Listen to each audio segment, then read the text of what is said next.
যারা ভাবছো ফিল্ম লাইনে গিয়ে নিজের কেরিয়ার তৈরি করব, নিজের স্বপ্ন পূরণ করব, তারা সম্পূর্ণ ভুল ভাবছো। কারণ গত কয়েকদিন আগে তোমরা ভালো করেই জানো যে রাহুলের অবস্থাটা কি হয়েছে, তোমরা সেটা কম বেশি সবাই জানো। এরপরে হলো জিতু কমলের জিতু, সে তার নিজের ছবির ওপরে মালা দিয়ে আন্দোলন করছে। তার কারণ কি? তার কারণটা তার মুখ থেকে তোমরা নিজেরাই শোনো।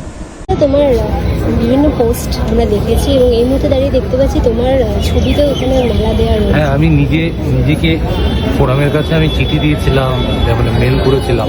আমি একটা প্রোডাকশানে কাজ করতে গিয়ে হসপিটালাইজড হই, শ্বাসনালীতে আমার ধরা পড়ে। তারপরে সেই প্রোডাকশানের কাছে গিয়ে আবার কাজ করতে যাই এবং সেই একই রকম সার্কামস্টেন্সেস হয়।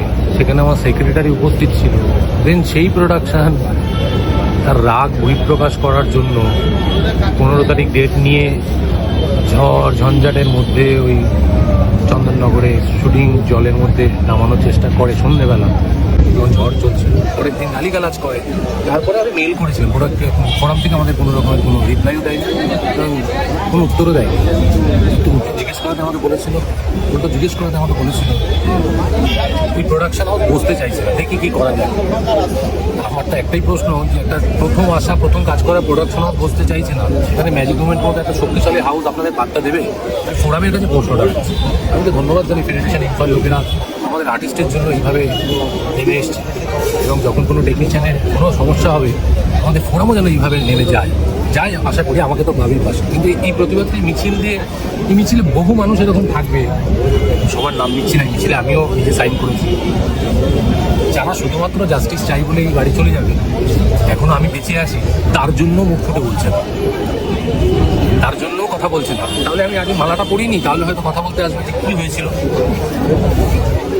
এখনো তো যেটা দেখা যাচ্ছে যে রাহুলদার ওপরেই হয়তো দায়টা চাপানো। তাই তো করা হয়।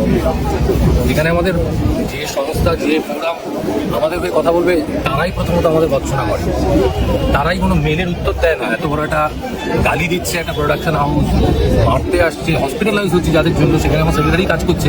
সেক্রেটারি কোনোদিন জিজ্ঞেস করে না কেমন আছিস। আর্টিস্ট হিসেবে তোমার মতো আরো যারা আর্টিস্ট রয়েছে, মানে তোমরা কি ভাবছো? হ্যাঁ, আমি আমার কিছু পয়েন্ট এখানে লিখে রেখেছি, তোমাদের হলে তোমরা নিয়ে গিয়ে এটা ছেপে দিতে পারো। আমার শেষ পয়েন্টে লেখাও আছে, এর জন্য যদি মানে বহু সম্ভাবনার আর্টিস্টকে তো বাড়ি চলে যেতে হয়েছে এই রাজনীতির পাল্লায় পরে। আমাকে চলে যেতে হলে চলে যাব, কিন্তু আমি একটা লড়াই দিয়ে যাব যে পরবর্তীকালে কোনো সম্ভাবনাময় আর্টিস্টকে যাতে না মৃত্যুর মুখে পড়তে হয়।